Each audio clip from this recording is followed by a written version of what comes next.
So good evening and welcome everyone. Thank you for joining the mentorship panel event, Transitions from Practice, Strategies to Manage the Joys and the Shocks. I'm going to start with the land acknowledgement. We wish to acknowledge this land on which we gather upon today.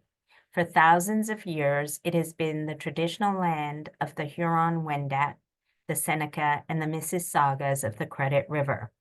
Today, this meeting place is still the home to many Indigenous people from across Turtle Island, and we are grateful to have the opportunity to work on this land.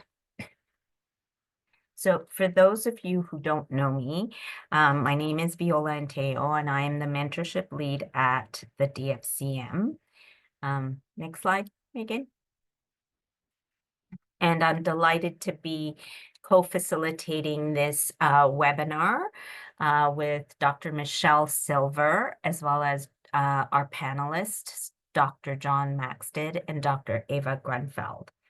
So I'm going to give brief bios for all three right now. And if you want further information about any of the panelists, there is a link, I believe, in the registration with the full bios. So Dr. Michelle Silver is a professor in the Department of Health and Society at the University of Toronto. She holds cross appointments at the Institute of Health Policy, Management and Evaluation, the Institute for Life Course and Aging, and the Department of Sociology. Her research examines retirement from a range of different angles, including perceptions about aging, physician retirement, and health information seeking. Her first book, Retirement and Its Discontents, is about the journey some face as they struggle to recalibrate their sense of purpose in retirement. Our first panel speaker is Dr. John Maxted, who's a retired family doctor and also has an MBA from Rotman School. John practiced comprehensive family medicine for 46 years and has had multiple roles in leadership, teaching, and management. His insights are published in a book titled To Be a Family Doctor and More Than That. We're very fortunate he will be reading a short excerpt from that book for us today. Our second panelist is Dr. Eva Grunfeld, Professor Emerita from our department and also the Dalla Lana School of Public Health. And she's a senior fellow at Massey College. She was appointed an officer to the Order of Canada in December 2022 and has numerous accolades. I'm not going to go into the numerous publications and research chairs she has held.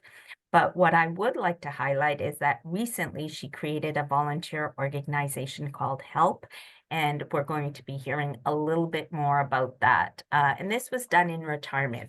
So hopefully there's pearls and insights that our panelists are going to be sharing with us today. So a welcome to John, Eva, and Michelle. Next slide. So before I get to this, I'd like to encourage anyone to put questions in the chat if they do have them. And I'll go through a little bit of an overview of what we're hoping to do in the webinar today. But I'd like to start with this, I think, very telling pictorial, which is the long sort of runway, the deck with the fog. And I think this really could represent what transition to retirement looks like. Not quite clear, maybe perilous, but also maybe the ability to obtain a sense of calm about it. That's what this picture sort of highlights for me. And I'd like to acknowledge Helen Batty, who has kindly shared this slide. It was originally created by Lucy Candib, and it was used in a workshop for retirement at STFM. Next slide, Megan. So the learning objectives for this session are to have the opportunity to listen to recently retired faculty on the joys and challenges of retirement, to have your retirement-related questions answered, to consider what contributions you may want to make in your transition to retirement, to reflect on how to prepare for retirement, and could mentorship play a role in that for you? And then really also importantly, and I'm really glad to be partnering with Michelle Silver on this, is to identify what institutions can do to support this transition. So a brief overview of the webinar, next slide, Megan, is first we're going to go through what we heard from you. So over 70 people registered for this webinar. I think there is immense interest. And every time we do a webinar on retirement, there's immense interest. Thank you to everyone who took the time to answer the questions. So I'm going to just highlight some of the concerns and topics for further discussion that you had included in the questionnaire that was distributed. After we do that, Michelle is going to talk about transitions in practice, and then we'll hear from our panelists, Dr. Maxted first, and there'll be time to ask him questions immediately after, and then Dr. Eva Granfeld. And then we will, the last component is really looking at strategies. And so thank you to Michelle for generously offering to co-facilitate this with me today. Next slide. So what did we hear from you? As I said, over 70 people registered. Not everyone indicated when they will be retiring, but what we do know is about 10 people have already retired and 60 are planning to retire in the near future. I think the majority of people are thinking about retirement in the next 2 to 5 years, but some are planning retirement as soon as 2 years and some, more than 5 years from now. So everyone's welcome. Please feel free to ask questions as they arise. Next slide, please, Megan. And so when we ask registrants about what were their biggest concerns, so loss, if I could say it in one word, it was loss, and it was loss of identity, loss of income, loss of relationships, like with your colleagues, and then loss of health.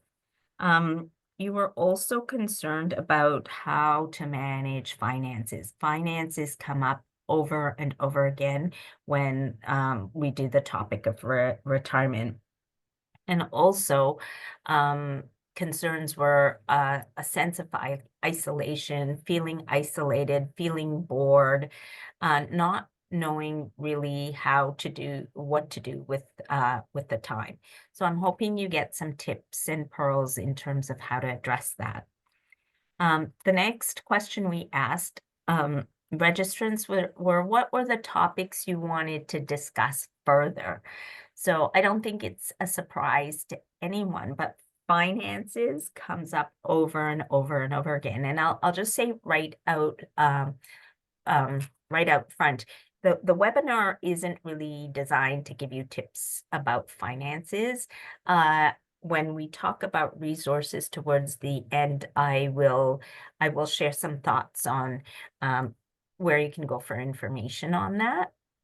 But what does come up quite frequently when we're looking at what further needs to be discussed, it's options for volunteering, for networking, for connecting with colleagues, how to form new social connections, and then how to hand off your practice in this transition, and also,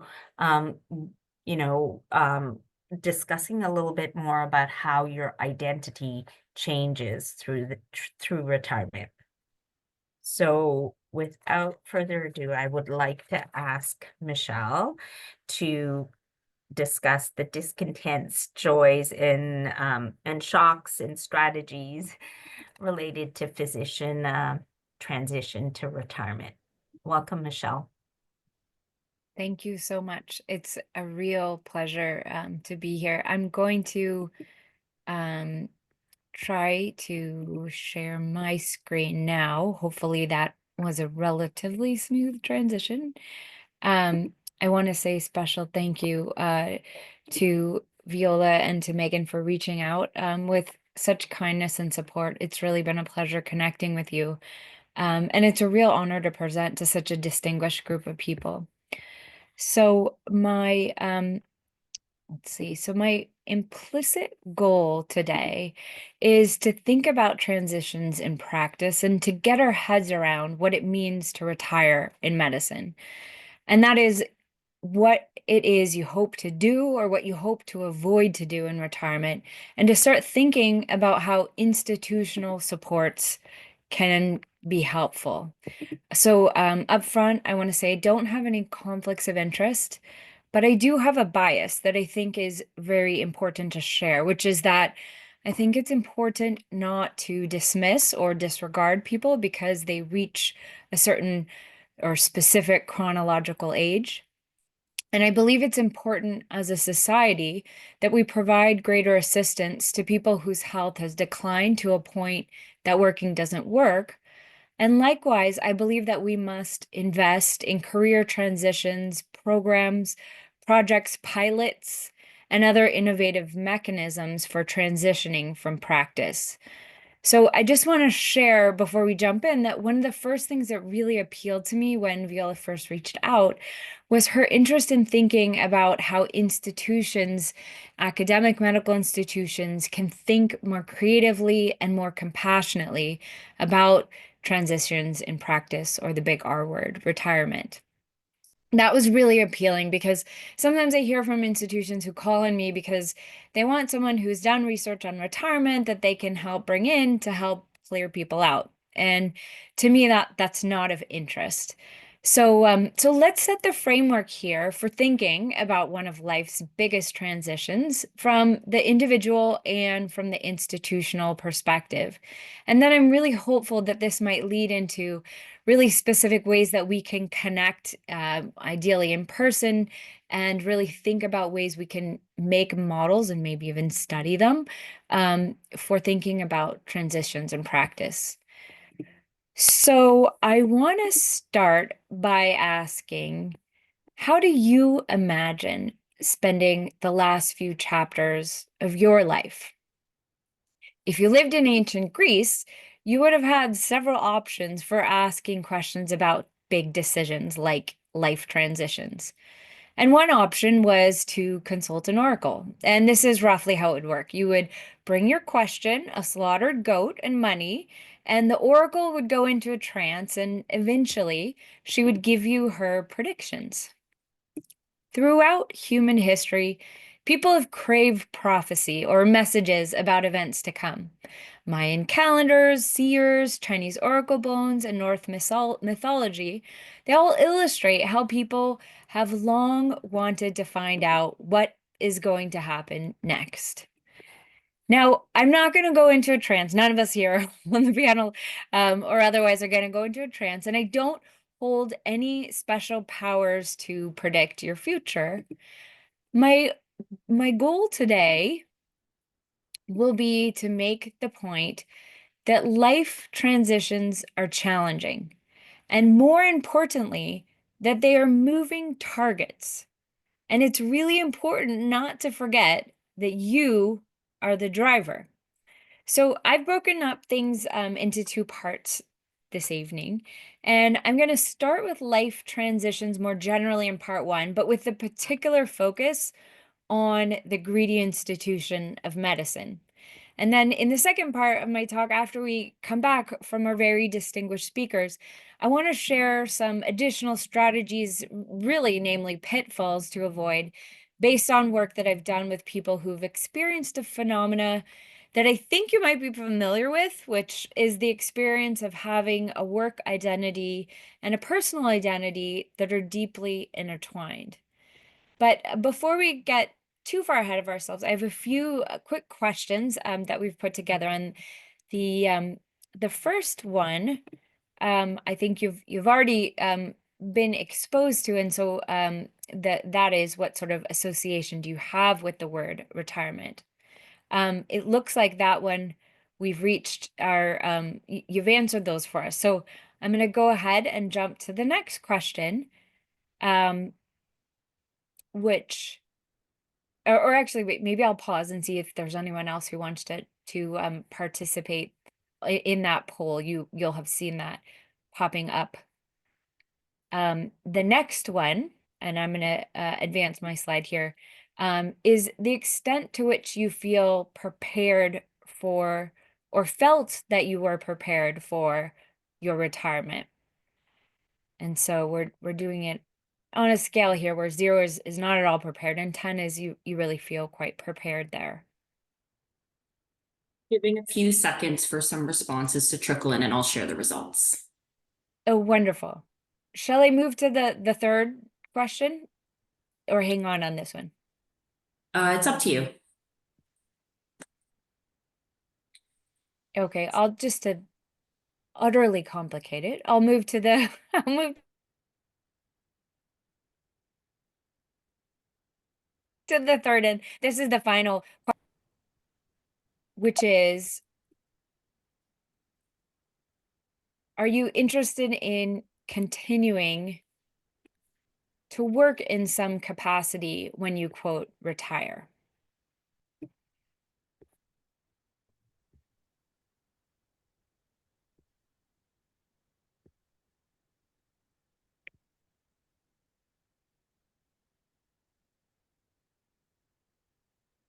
So I'll pause here as I recognize I've asked a lot of questions.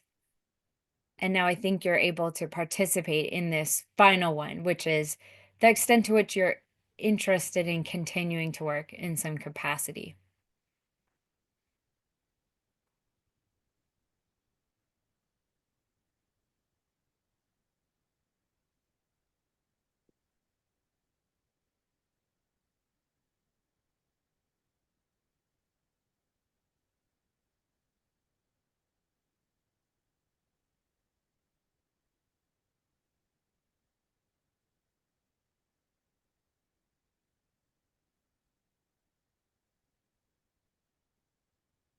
I've shared the final results. Okay. Okay, terrific. So maybe I'll keep going, and then we'll come back to it. So the next thing I want to say is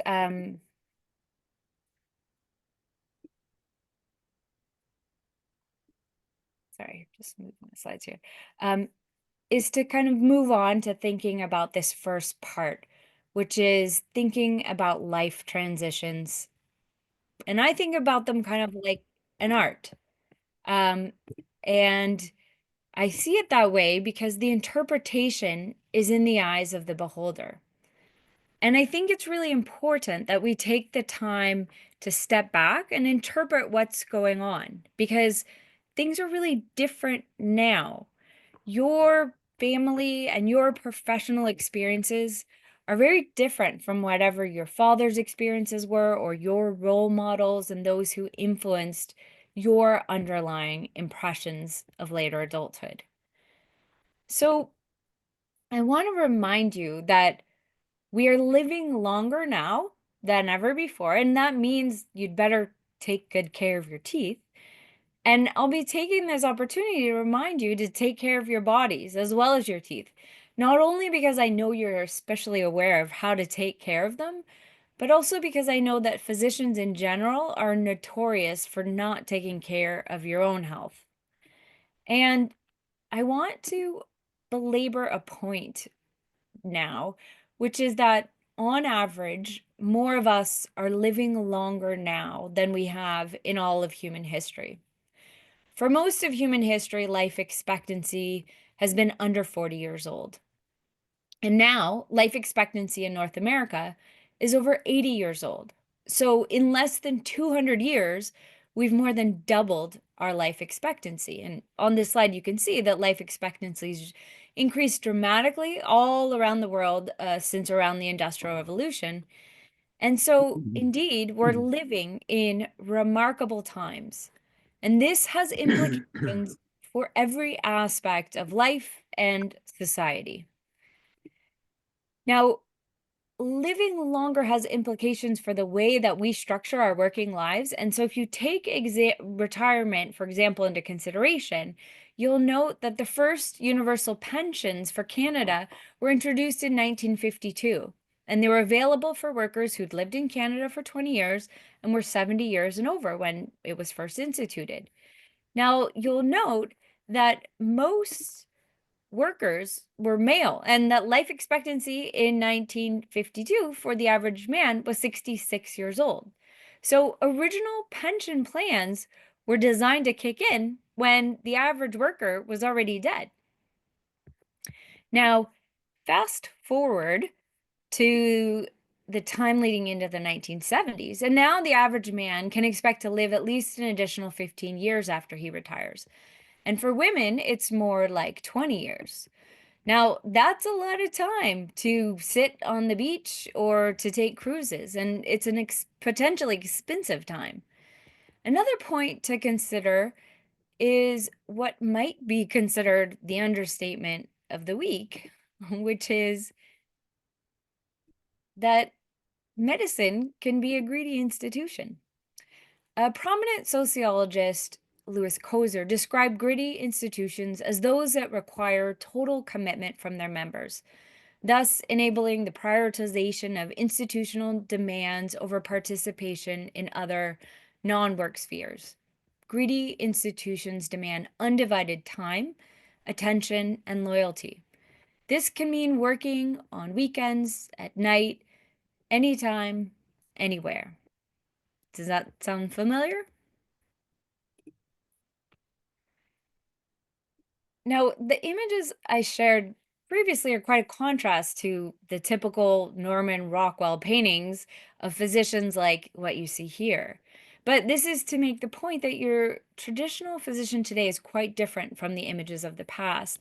And I've written academic articles about work identity and retirement. A subset are featured here that study the experiences of physicians. And this work illustrates how being a physician requires full commitment, focus, and often self sacrifice. And this can exacerbate intergenerational tensions, complicate planning for retirement.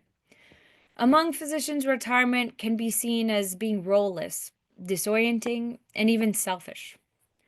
A physician's work can have life or death consequences, and physicians are always expected to make the right decisions about your patient's care. And then at the precisely right moment, you're expected to know when to make major career transitions. After an adulthood that has been largely dedicated to work, the concept of life transitions can be a complex endeavor. All too often, physicians are so busy trying to put out fires that there's very little time for self-care and to think beyond your next patient. You see here a physician who's going to cut her work schedule down to 24/7.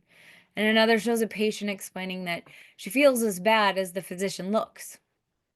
Now, cartoons are a form of art, and I want to remind you about how life transitions are like art. They're subjective, and sometimes when I use the word retirement, people tell me they hate the word. They associate it with laziness, boredom, or even fear and death. And other people can't wait to retire. They love everything about the idea of it. And then there are some who tell me it's a fuzzy concept. It's really blurry, very abstract. In 2018, I wrote a book called Retirement and Its Discontents. And if we were in person, I'd be giving some copies out. The book is an observation that retirement can be filled with discontent, particularly among people whose personal identity was deeply intertwined with their professional identity. And I conducted hundreds of interviews with the goal of better understanding the social meaning of retirement as it pertains to people whose pre-retirement work was paramount to their sense of identity, and in the hopes of better understanding how to prepare for life transitions. Because each chapter in life requires initiative and preparation, I want to share some strategies based on the people I interviewed after we hear from the distinguished panelists. So I'm going to turn it over to Dr. Maxted and Dr. Grunfeld, and then I'm going to be back to say a bit more in part 2 on strategies.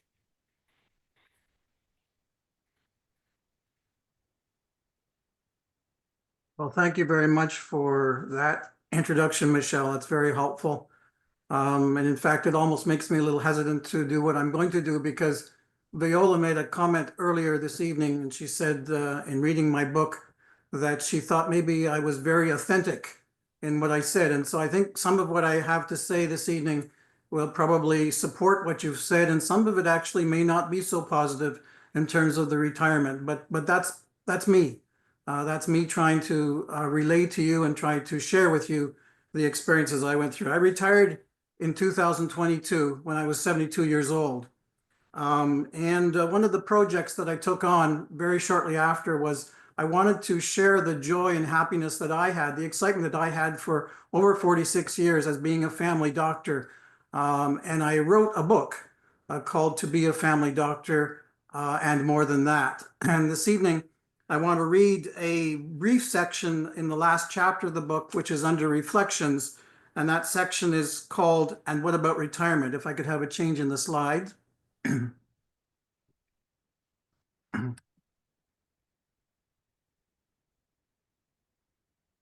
So I was afraid of retirement. Living the reality for more than 2 years has done little to deter that fear. As other colleagues have said about this stage of their life, I'm a work in progress. Although I welcomed the prospect of relief from practice, leadership, and their responsibilities, I was afraid to let go of the excitement I experienced in my career as a family doctor. Yet others told me that retirement was the next stage of my career, that I should get rewired for it, and that I should repurpose my life. I would argue that neither may be plausible or feasible. Can I get rewired if the rest of my engine is breaking down with few available replacement parts? Does retirement produce the happiness and satisfaction to which some espouse? My experience so far suggests it is a potpourri of activities to fill in time with short-term goals that include getting ready to pass from this life to the next in peace. But I'm not the first to go through it, will not be the last. So I want to make the best of this stage. Robert De Niro, as Ben Whitaker, a 70-year-old widower in the film called The Intern, expressed some of my feelings. He defined retirement as an ongoing, relentless effort in creativity, an ongoing, relentless effort in creativity. To be honest, I discovered that retirement is a humbling experience. I miss practicing medicine, the challenge of finding a diagnosis, then caring for my patient. I miss participating in teams, having meaningful conversations with my associates, including my specialty colleagues, not just when practicing, but also when leading or managing organizations, programs, or clinics. I miss teaching, the university setting, and the company of younger learners. I actually miss taking responsibility for a problem for which I must find a solution. I miss being called a doctor, having patients call me their family doctor, and having my associates refer to me as their colleague, director, leader, or chief. It feels as though I have come full circle over my 50 years in medicine, returned to where I was. Must I now start over again? That's humbling. The good news is that retirement is an opportunity to recover some aspects of life that were missing when I worked full time. It's nice to get up in the morning when I want to have a spontaneous schedule rather than the demanding one that I maintained for so long, and to get around to it when I want to. Everything I do now takes twice as long as before because I have the time. I must search for new networks as human interaction continues to be extremely important to my health. And that includes finding common interests with other professionals, not just medical colleagues, especially since my exposure is now so limited. It also includes reconnecting with my wife and family in ways that I never did before. It's more important to connect than to collect. And like taking risks to find new friends, I am learning that I need to take risks to embrace new activities to fill every day of this next stage, some of which have nothing to do with my past experiences. My best weeks are my busiest weeks. The bad news is that it's not so easy in retirement to find new friends or enjoyable activities with the potential for sustainability. As I read my medical journals and associate newsletters to refresh my mind, memory, and sense of belonging, I have an uncomfortable feeling that I've been left behind. I attribute this to no one other than myself. I cannot deny that my capacity to hold in-depth conversations, to find the right words or expressions, and to maintain the kind of intensity I used to enjoy is not as good as it was during my younger years. Yet I packed a lot into being a family doctor. As a retiree, I still have lots to give back. My retired associates speak of how sharing their experiences could help the present generation of doctors. But does anybody want to listen? In his memoirs, A Call to Heal, Dr. Ian McWhinney emphasized that although family medicine changed over his 60 years in practice, he learned a lot along the way, and we should not forget the past. To quote Dr. McWhinney, sometimes good ways are lost for no good reason. However, the reality is that millions went before us, and very few had the opportunity to leave any trace of their impact. It is also human nature to focus on the now, live for the present, sometimes the future. Learning for the past does not attract as much attention. Yet behavioral scientists warn us that not only does too much focus on the present make us ignore future risks, but so also does too much focus on the past make us ignore the benefits of the present when we think the past was better. So where does this leave me?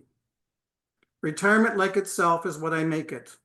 I live it for the joy it brings to me and the legacies it leaves for others. Retirement is the gift of time to share what I learned, to refresh my relationships with family, to find new friends and meaningful activities, to help others find happiness, and last but not least, to give thanks for the life I lived. And as I shine a light more brightly on my career in medicine, my greatest consolation is that I was the kind of family doctor I wanted to be. So that's the little excerpt from the book that I just wanted to read to you. If you can go to the next slide, I'm just going to present my three key learning points that I would just like to share with you this evening. The very first one is to prepare for life after retirement. Prepare at least, I would suggest, at least 1 to 3 years before retirement. This is one of the biggest mistakes many retirees make. Don't allow the overwhelming nature of your current work schedule prevent your need to prepare for what, when, and how of whatever you will do after retirement. My second point is try to prepare for the psychological impacts of retirement. Michelle spoke about that a little bit. Most people contemplating retirement think of financial preparedness and its impacts on their post-career life, quite naturally.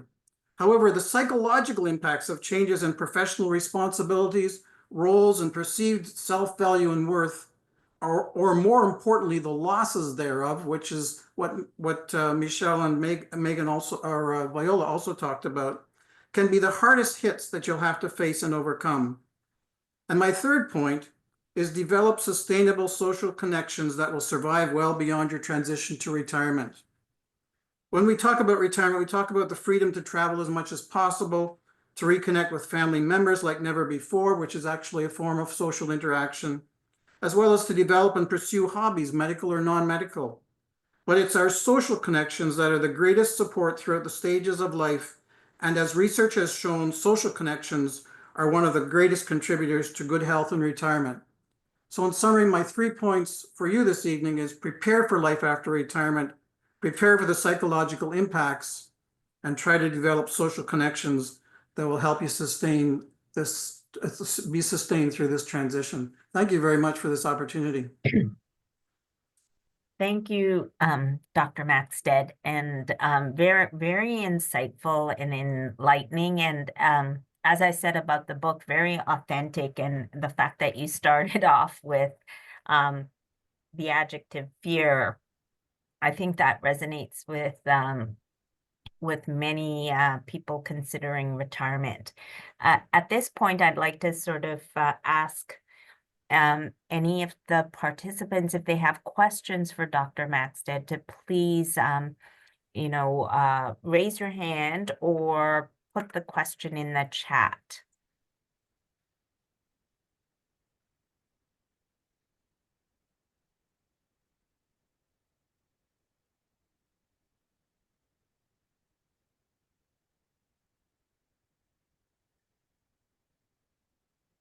Sorry, Megan, can you see if anyone's hand is raised? There's no one right at the moment. Okay. Maybe what we'll do I is, do see one question in the chat. So Okay. do you have any regrets? I guess one of the regrets I have is that I wasn't exactly sure what I should do with myself after retirement. And because of the costs associated with maintaining my license and all my associations, et cetera, I gave up practicing. I'm now I'm about 3 years from the time I retired now, so the CPSO wouldn't allow me to go back to practice anyways now, unless I was to go back into training. But I think one of the regrets I have is that I wish I had slowed down a little more slowly and tried to maintain some part-time, not necessarily practice, but some degree of involvement. There are barriers in medicine that prevent some of the activity you would like to do. For example, once you're retired from practice and once you start to show that you're slowing down, quite frankly, people don't want you as much as they used to. Organizations don't want you as much, and sometimes you have to try to get in there yourself and try to see if you can verify your worth in order to become part of whatever you're trying to get into.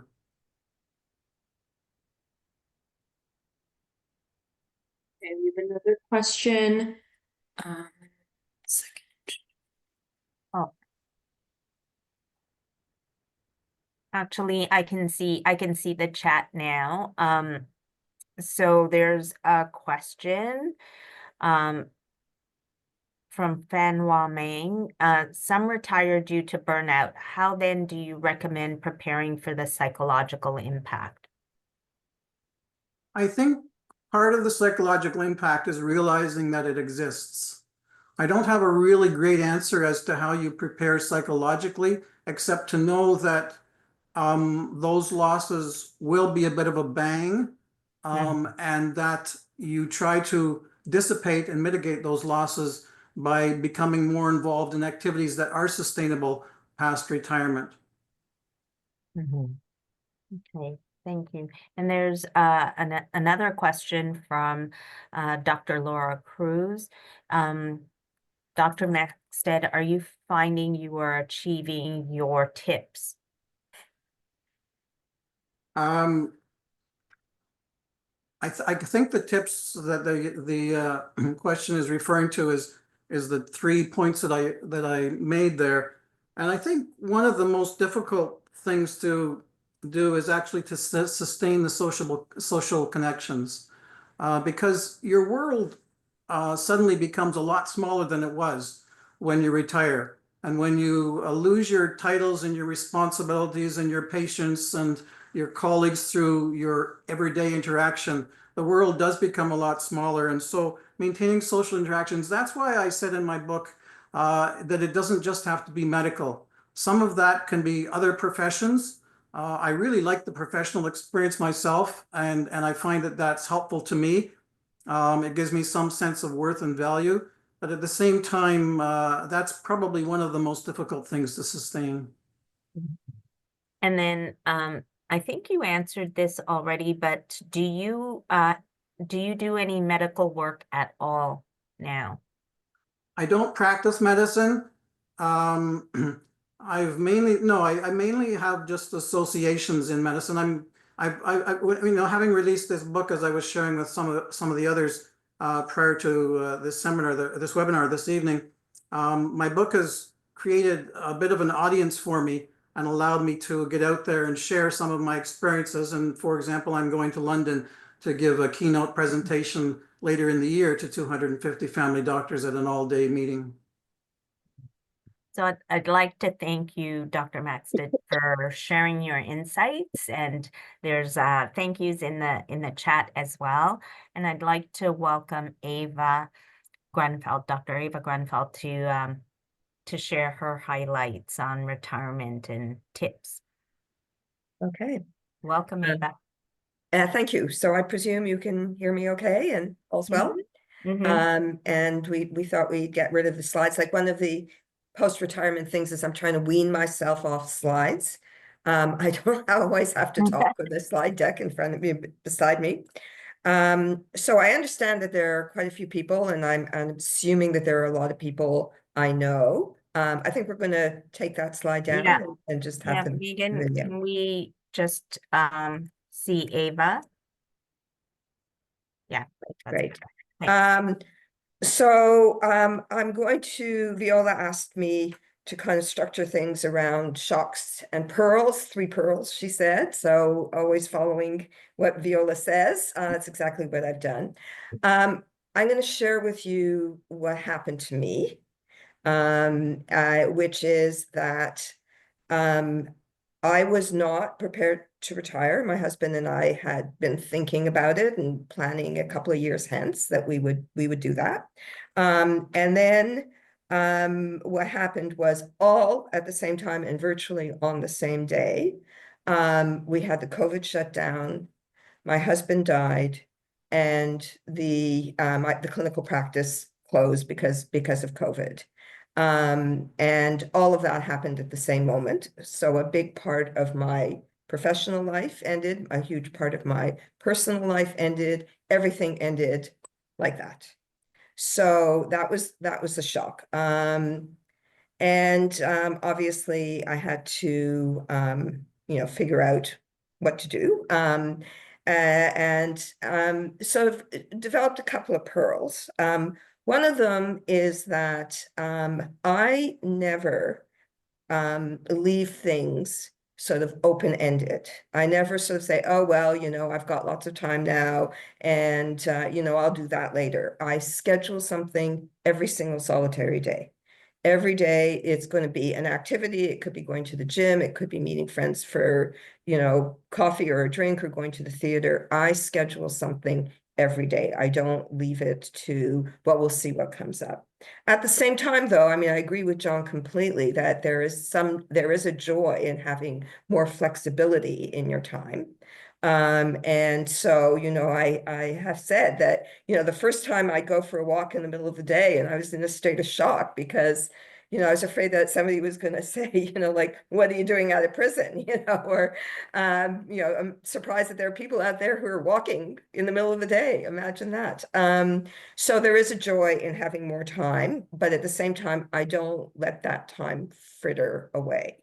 Because it's very easy to say a week has gone by or a month has gone by and time has passed. But included in that scheduling of things has included a lot of travel as well. The other pearl is that I rediscovered past interests. So like everybody, I'm sure, on this webinar, you had a pre-medicine life.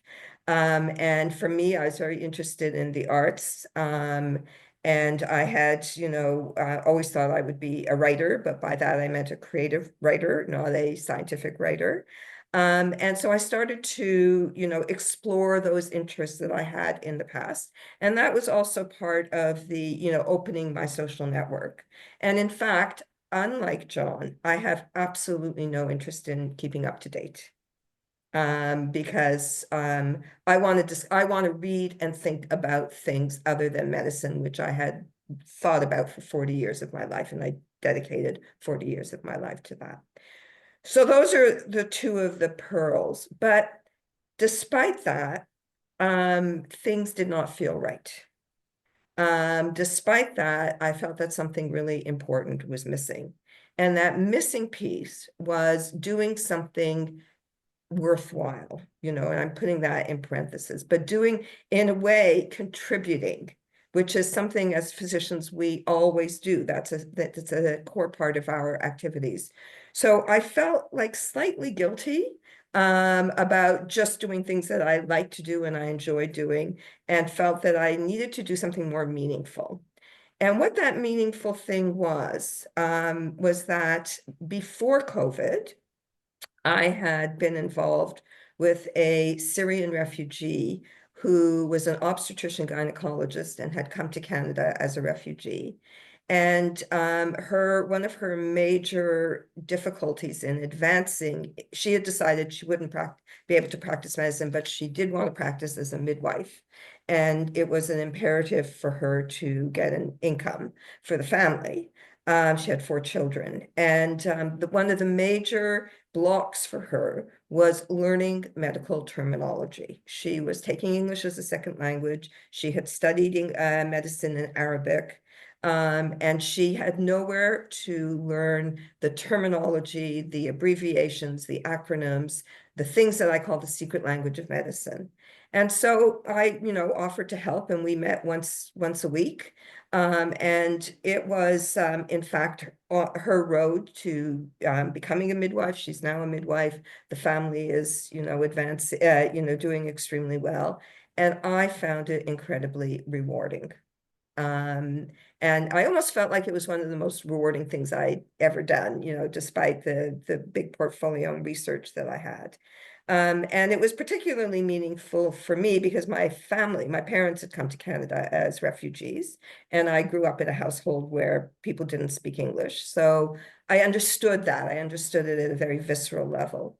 But what I thought I would do, because it's something I talked about for a while, now is the time to do it, was to create an organization that's a volunteer organization that partners volunteer physicians like me with international medical graduates, specifically for the purpose of helping them learn medical terminology. Now, those physicians, foreign trained physicians, might be aiming for licensure, but they might not.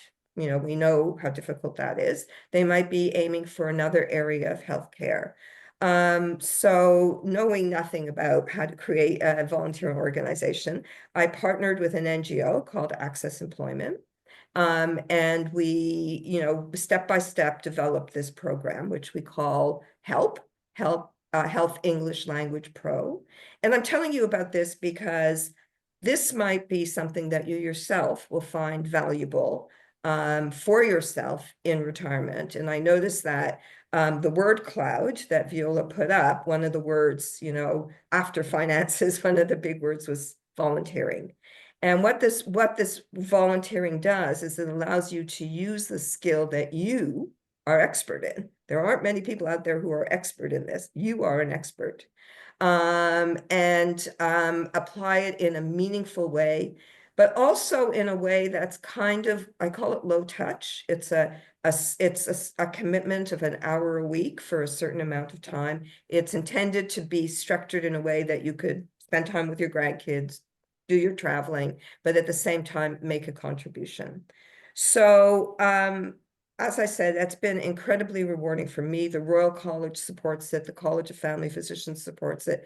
OMA, all the major medical organizations are supporting it because they are all concerned, just as, Viola and the DFCM is about this huge cohort of people that are going to be transitioning to retirement. So they, for those of you who are still in doing clinical work, you can get CME, like maintenance of competence credits for your volunteer time. So I'm just suggesting to you, and I have a couple of testimonials from some physicians who have participated in it. So I'm just going to read you a couple of these. So this is from a family physician, Emerge family physician. From her experience, supporting a newcomer physician by being a volunteer with the HELP program is a deeply rewarding experience. It gives me so much joy every week to see improvements in his language skills and increasing confidence in navigating the Canadian healthcare system. Another volunteer who's a pediatric oncologist. I joined the HELP program for two main reasons. The first is a perception that I, as an established and senior member of the medical establishment, who was once a new immigrant, have an obligation to assist those courageous people who have left everything they have known, including their careers, behind. The second is my perception that it would be a great waste of knowledge acquired over many years of training, practice, and teaching to simply vegetate. So there is a component of retirement that makes one ask the question, and I think this is the question we're all asking: who am I if I am not who I have been for 50 years? HELP is a wonderful way of keeping in touch with who I was while enjoying who I am now. And finally, this is a family physician. Many of you will know him. As a recently retired physician, being a volunteer in the HELP program has provided a wonderful opportunity for me to stay connected to my profession and to teaching. The work is important. Helping newly arrived internationally trained doctors take their first steps in entering healthcare work in Canada. The relationships that grow with these young, courageous doctors is very rewarding and humbling. HELP has also connected me to other physician volunteers from across Canada. So that just gives you a sample of how it's been for some of your colleagues to participate. And and I should say that for me, the word retirement is anathema. I absolutely refuse to use it. And I prefer the word my preferment. I am in my preferment because I am selecting those things that I prefer to do rather than using the word retirement. So I'm happy to take questions. Thank you, Ava. As usual, very insightful as to how that whole thing, stemmed from a gap and a need, and you created something so useful. So thank you for sharing an unplanned preferment. Questions for Ava? I didn't see any in the chat. Yeah, and great suggestions for all of us. So you mentioned that the professional organizations are supportive of your volunteer efforts. Are there any volunteer activities in retirement that relate to medicine that you think might not be approved by them? Well, first of all, I will say I'm not a spokesperson for those organizations by any means. So I'm simply raising the point that they recognize that this is an important issue in our profession, the large cohort of people who are transitioning to their preferment. They are concerned about it, especially from the physician wellness perspective. And they see this as one opportunity that they support in the sense of having defined continued maintenance of competence or MAPRO credits for those who continue to collect them, and also in promoting it through their various communication vehicles. I would suspect, so having said that, that's the way in which they support this. I would suspect that anything that requires clinical care when you have given up your license is something that would not be supported. But I'm really not an expert in what different professional organizations would agree to. I would say the CMPA is the organization to go to if you're thinking of doing something more hands-on.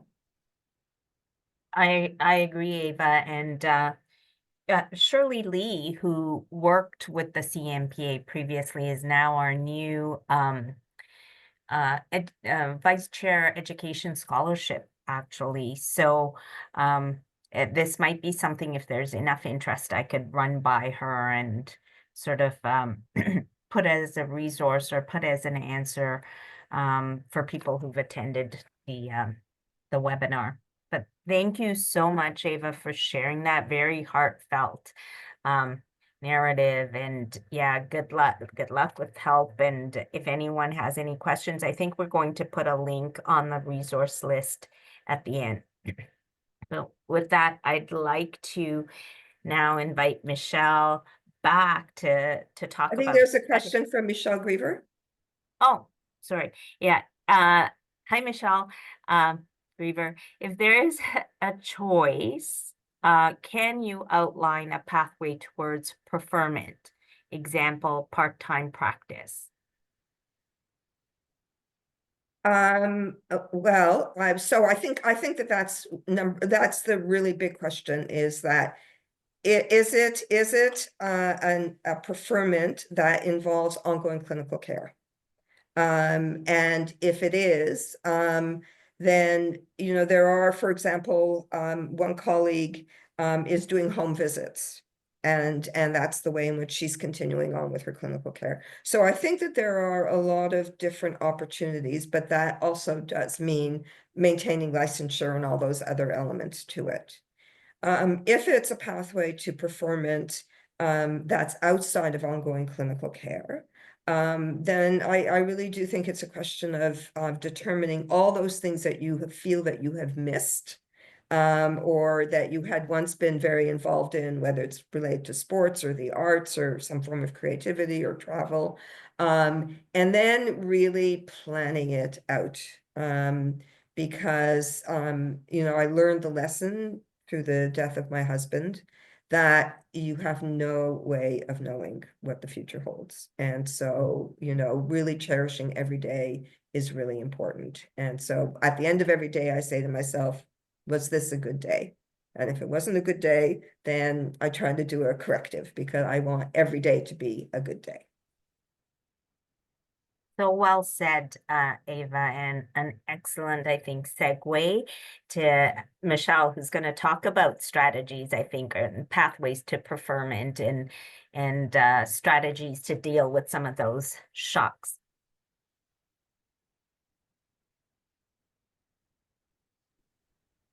Thank you. So I first, I just want to acknowledge Dr. Grunfeld. I'm so sorry for your loss, and I really appreciate what you've shared as well, Dr. Maxted. I think that I'm really hesitant. Like you know, I've given lots of talks, and I'm really hesitant to launch in part. I'm gonna, you know, use slides, do the opposite of what was suggested there as the best practice.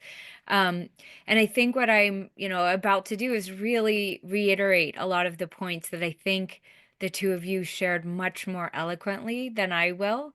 Um, so, you know, I think I'll go ahead, but what I want to just make sure is really clear is Viola and I are really interested to do something that helps bring groups together in other ways. I think Dr. Grunfeld you just offered some amazing opportunities for folks that are probably way better. But the ones that Viola and I are interested to pursue with the group might be very open-ended, right? And the idea being looking at ways that the academic medicine institutions can better connect folks. And we'd like to do it through a research project where we actually, you know, investigate people's stories, but bring folks together potentially through focus groups. We've gotten REB approval, so we're keen to see what ways are appealing. And so before I lose you in the rest of the examples that I'm going to share that are real physicians and real people, but not like what you just heard. They're a little bit more they're not people who are live with us right now at the moment. But that said, I just want to make sure that it's clear that our interest is in offering some opportunities, which I think you might find super cathartic and also nice in terms of the social opportunities, but also a way that we can really come together and think about there's a real gap in the literature and a real gap in academic medical institutions and medical institutions in thinking about what can the institution do to help find better ways of transitioning so that it's not abrupt, so that it's not done in a way that just leaves you going from, you know, giving 110% to like zero, because you've not been acculturated to make that kind of sharp transition, and it's also not respectful to the individual. So, you know, I have 4 strategies here, but you know, Viola, if it's okay, I'm thinking it might make sense to actually just kind of like a fast forward, maybe do another talk where we give those examples, because I don't know that folks here need more examples. And I don't know how to do this without kind of like showing you a bunch of my slides. But I want to get to the point, you know, I'll give you the idea here, which is that you know, I was going to give you some different stories where I'll just kind of walk you through it briefly so that I don't, you know, it's like I've got about a half hour here, and I think it would be much better to use this time to discuss. And but you know, the gist of it is I interviewed physicians who really made the point, like, what is your value? You know, what if you're finished being a doctor, what's your value? And that was something that was felt very heartfelt. And you know, this was a physician who had basically been pushed out of practice after having, you know, a first marriage, a divorce, a second marriage, you know, many children, basically given all his money away, and then ended up in a situation where he was forced into retirement. And the point was, it's really better when retirement ends up being a choice. Another value was, the idea of decluttering. And the point here, which I think has already been made really well, is just, waking up and asking yourself, is what I'm doing sparking joy? And so I kind of make a joke. I'm not going to give a Marie Kondo lesson in how to fold your clothes, but really going to ask folks to think about, like, what is it that you're doing? And so, I had interviewed someone who talked about how, going from the rigid schedule to suddenly having every day be, a Sunday was a huge dramatic change. And one of the really valuable things that came from retirement was learning how to declutter her life. And some of that meant getting rid of relationships that were not healthy or valuable, and really finding new ones, and finding ones that were worth investing the time in, and investing in a way that you use for your work, but now applying that to your personal life. And I point to this theory from sociology, which is socio-emotional selectivity theory, which suggests that as your time horizons shrink, in other words, as you get closer to death, there's a very strong instinct to optimize by investing your resources in emotional, meaningful goals. In other words, decluttering, although Dr. Laura Carstensen doesn't put it that way, but really focusing on what brings you joy and letting go of things that are less meaningful. So, the idea is, like, find hobbies, allow yourself the willingness to, you know, join a choir, paint a painting, and decide when you're robbing a house, decide, do you want it? Do you really need it? Is this worth your time? Is this worth your time? Or is it something to let go of? Because with your work, you did that, right? Like, with your work, you decided, like, okay, I need to prioritize on this patient. I need to prioritize on this research project. Prioritize on this writing, whatever it was, right? And now the point is, invest in yourself and prioritize what it is that brings you joy. Because I've interviewed, and I'm really fast forwarding here, I'm not going off script, I'm going off script. And I want to suggest, like, I've interviewed many physicians who, got to a point where they were like, I don't know what I'm good at, because I never took the time. I always was like one patient to the next, one paper to the next. So the third strategy that I recommend is practicing. So I've interviewed elite athletes, people who qualified and participated and represented their country for an Olympic Games. And I won't get into the details of the stories, but one thing that really stood out was this idea of practicing, right? So, it was remarkably interesting how there were similarities with physicians that I've interviewed, because they would talk about losing that sense of community when they retired. But of course, they retire really young, right? Like, the athletes, they all, regardless of their sport, they were done and young. And they were often in very physically poor condition. But they had this sense of community with their team. And I think there's some real striking similarities there. And what they emphasized was, practicing, because they had spent, like, at least 8 hours a day, 6 days a week. They usually took a day to rest, and that was part of their training. But practicing, right? So they sort of really emphasize this idea of practice something new when you retire. It's going to feel really awkward. It's going to feel really uncomfortable because you're used to doing what you're good at. But the idea here is something new requires, being bad at it for a while, and then, building up the courage to keep going at it. And just remember that, because it might have been a really long time since you've done anything that you weren't good at, right? Most physicians are really, really good at what you've been doing. And the last would be staying active. And that's something that, again, like, really, it's obvious. I'm sure you've told your patients this over and over, right? Like, you need to be physically active. But the hard part is that a lot of physicians that I've interviewed, say, well, yeah, but, my own health was sort of like the last thing on my plate, because I was kind of worried and focused on everybody else. And so, I interviewed this one physician who was at a retirement party, and he told me it felt like being at a funeral. And sorry, it was his own. And he said that it was just awful. And like he couldn't wait to get out of there because people were talking about him as if he was dead. And he was not, he was like, I'm not dead. And who makes the rules that say I have to be done?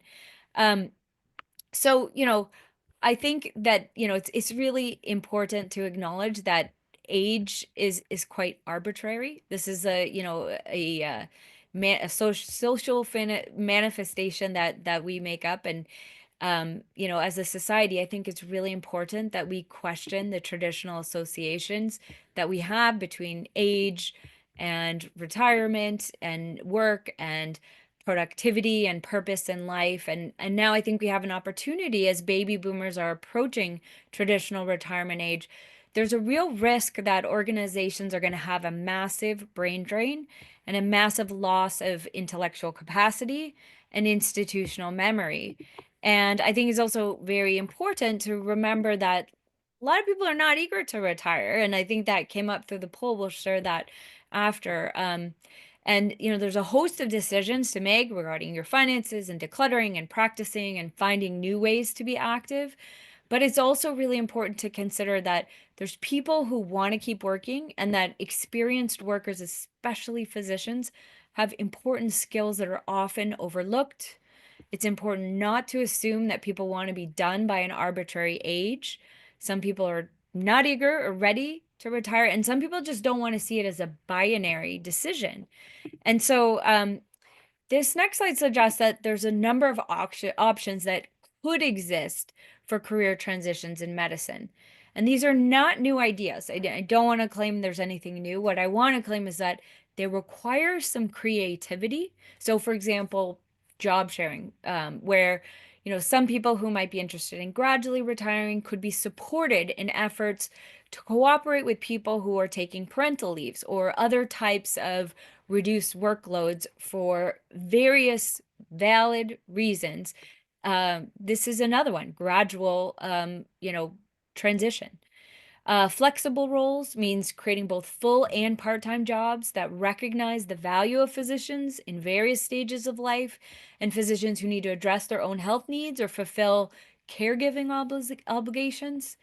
And flexibility also implies a willingness to have conversations, to listen to one another at all career stages, to hear concerns from different generations, and to hear about work interests from all members of the team. And I really want to emphasize that. We spend so much time hearing about the interests at very early career stages, and we spend very little time hearing from experienced people who know what they're doing and know what they're good at about what they might want to be doing or about ways of sort of being creative with very, very important jobs. Another is job boards, and that's kind of straightforward, like just sharing information about flexible positions, not like hoarding information, but creating an outlet to share ideas.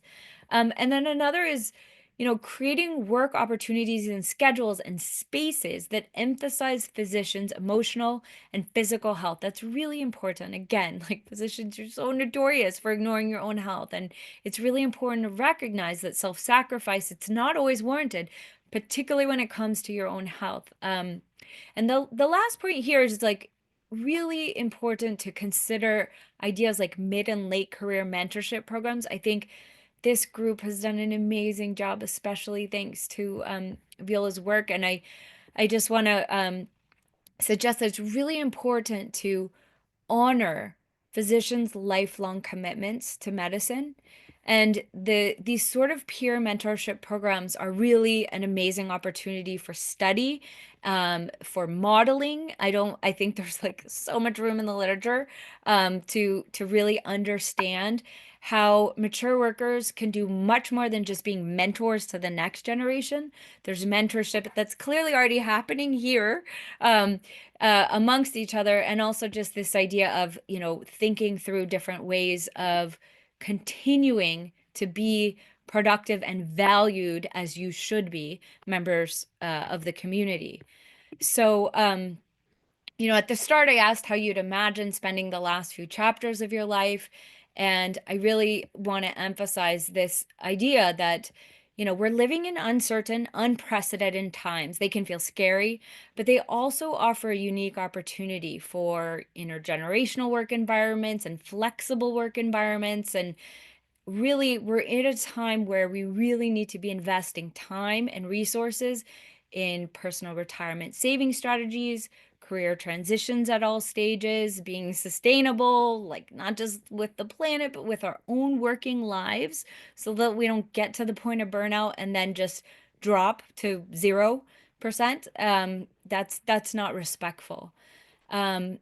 And so, you know, I want to say, like, we're living in these remarkable times where numbers take on new meaning. You know, hitting a specific chronological age is really not telling very much, like, what your productive potential or creative potential is. I think we're really missing out on subsets of society who want to pivot and contribute in new ways because we're being governed by anachronistic norms and ageist assumptions.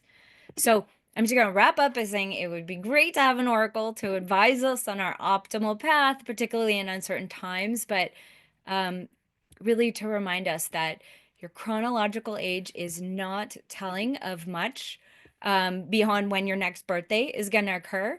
And to be mindful that aging today is really different from the past. Today, you can really become your own oracle. So, you know, here I had some questions to think about for later. Oh, no.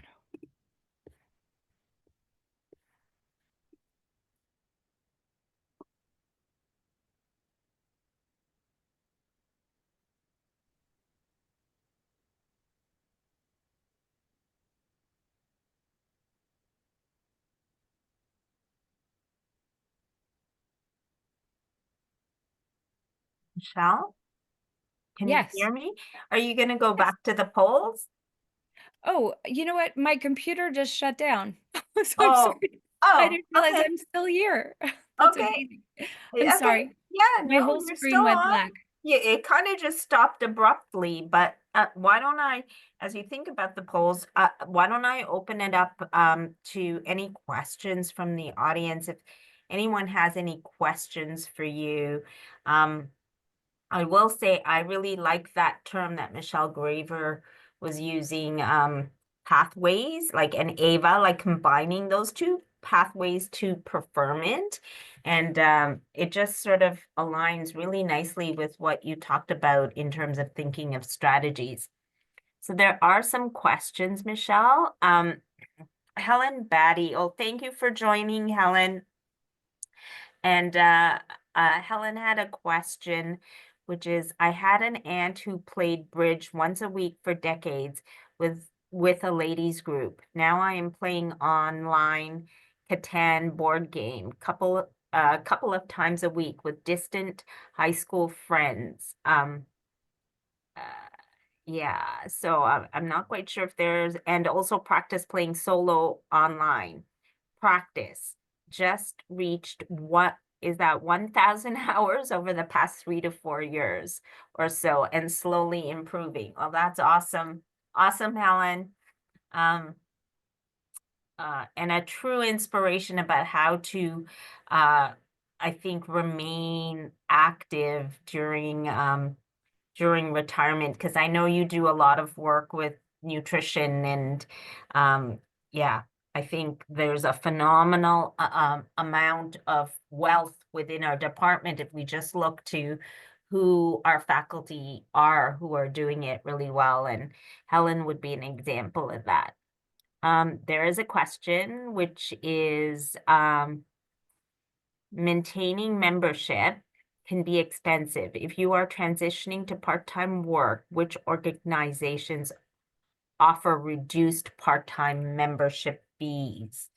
I don't have the answer to that question. I don't know if anyone in the audience has information on that, if they want to put it up in the chat. Oh, Michael Roberts.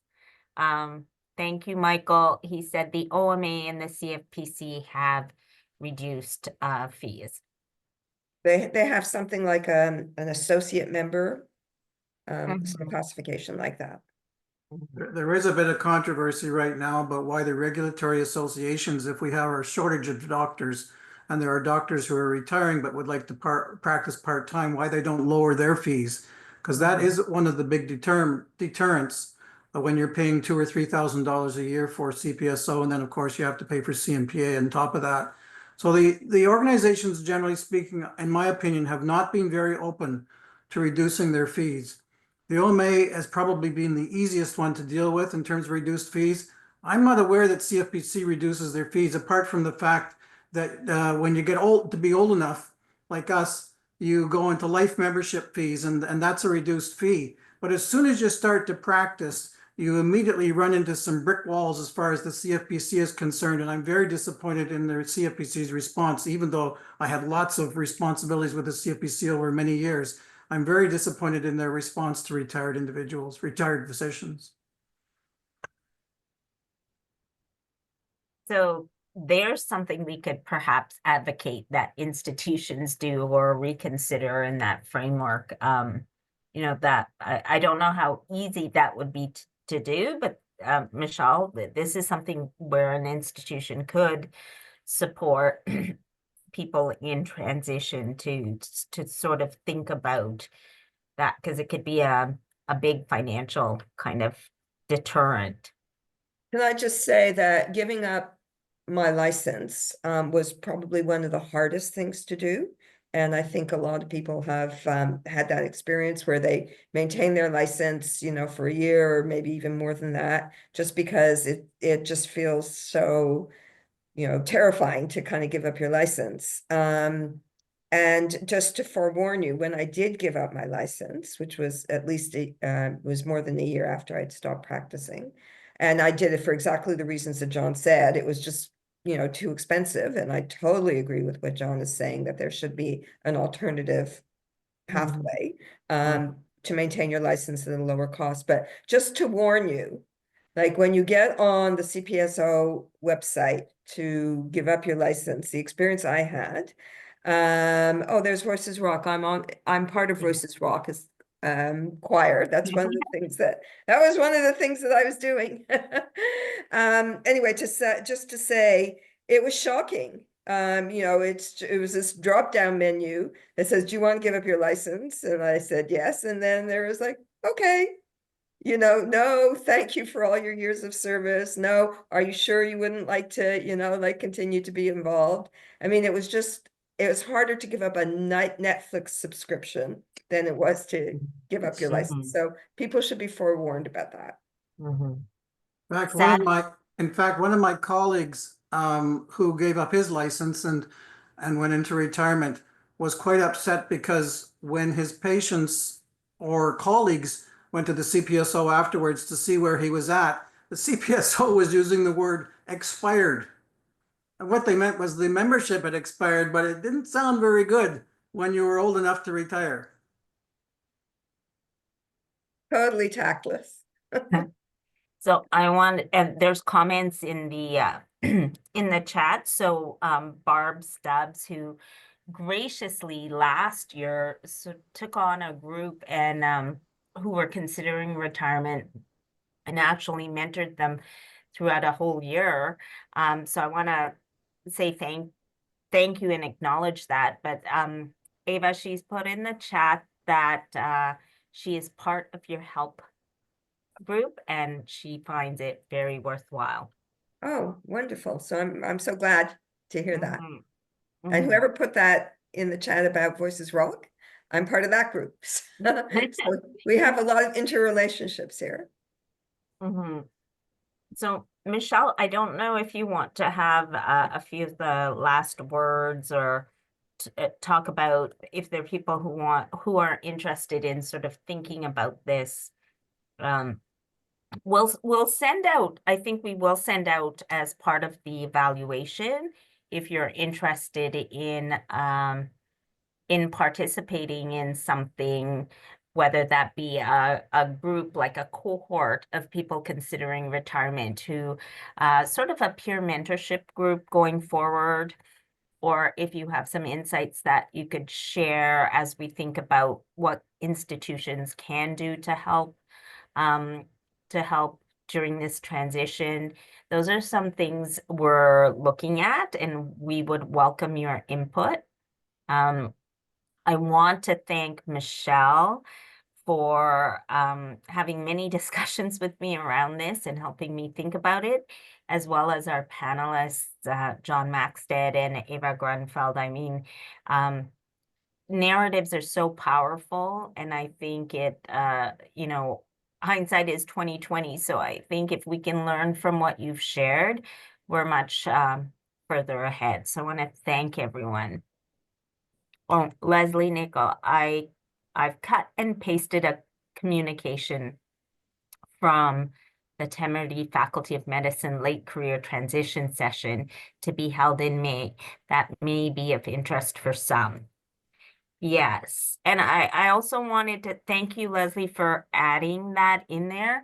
I wanted to say that they do have an excellent resource list. It was created by Ivan Silver with numerous articles related to retirement. More so, there are a few that are primary care focused. They're more so from psychiatry and medicine and other areas, but a very worthwhile resource list. And we will be circulating resources, or if you go to the DFCM mentorship website, you will see this webinar posted in the future, and the resources that both Michelle talked about in terms of the references, as well as resources available to you as a faculty member, will be on the website. And Viola, I want to jump in just to say really thank you. This is really remarkable work that you're doing. I think you're creating a real model that I think there's a real need for. I think we've heard really great testimonials about how, you know, it feels awful to give so much of yourself to the Greedy institution, and just this idea of giving back. It's really, and, you know, studying and learning about how to do a better job than maybe the way it's just you've been thanklessly you know, expired, given an expiry date. And I also just want to say thank you to each of you for your work as physicians. I don't think that we as lay people do that enough. And I think it's really important to acknowledge that you've given so much of your life to helping and saving other people's lives. And I hope that those of you who are still on or still listening, despite my technical issues and whatnot, you know, despite it being a late hour, I think if you can give us a chance, I think we'll try to give back here a bit, just by maybe connecting again in ways that allow for more listening. So I'll leave it at that, at a thank you, a real gracious thank you. Yeah. Thank you to our panelists, thank you to Michelle, and thank you to everyone who joined. And if you have any questions or want to connect with anyone, please reach out to DFCM Mentorship or to me directly. I'm happy to answer questions, and I'm happy to listen. And Eva, I'm happy to try and approach the CPSO to see if they can, you know, have a little, I don't know, fireworks or something when you give up your license, something to acknowledge the years of service. So thank you. Thank you, everyone. Yeah. Bye, Eva.